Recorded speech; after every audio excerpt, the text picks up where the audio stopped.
Bonjour et bienvenue sur le site podcast françaisfacile.com.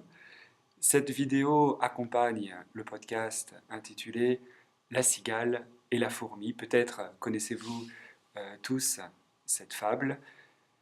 Si vous ne la connaissez pas et si vous regardez cette vidéo directement sur YouTube, je vous invite à retourner sur le site et de taper La cigale et la fourmi, de réécouter ou d'écouter ce texte, d'écouter cette lecture que je fais. Cette vidéo vient juste accompagner, d'une certaine manière, illustrer ce podcast en reparlant de cette fable qui est probablement la plus connue euh, des fables de La Fontaine. Cette vidéo n'est pas là pour expliquer le texte, mais plutôt de vous permettre d'écouter quelqu'un qui va parler d'une manière très simple, sans préparation, à propos de ce texte, de cette fable. Alors cette fable, elle évoque quoi pour tout le monde? Elle évoque beaucoup de choses. D'abord des souvenirs d'enfance. Je crois que, en tout cas en France, hein, peut-être que dans d'autres pays francophones aussi, euh, la plupart des enseignants nous font mémoriser cette fable quand on est petit.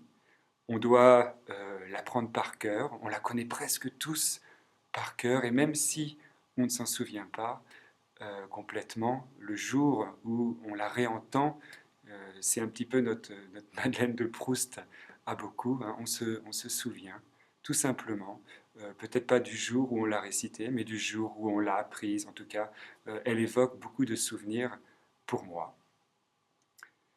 Euh, ce qui est Ce qui est intéressant dans cette fable, je trouve, c'est qu'elle oppose quelque chose qui est... enfin, elle a été écrite il y a longtemps, mais elle est très moderne, hein.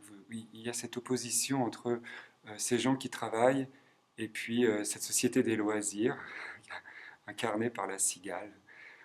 On est devant quelque chose de vraiment très contemporain, de vraiment très moderne. Et, euh, et finalement, cette fourmi qui ne s'amuse pas et qui survit.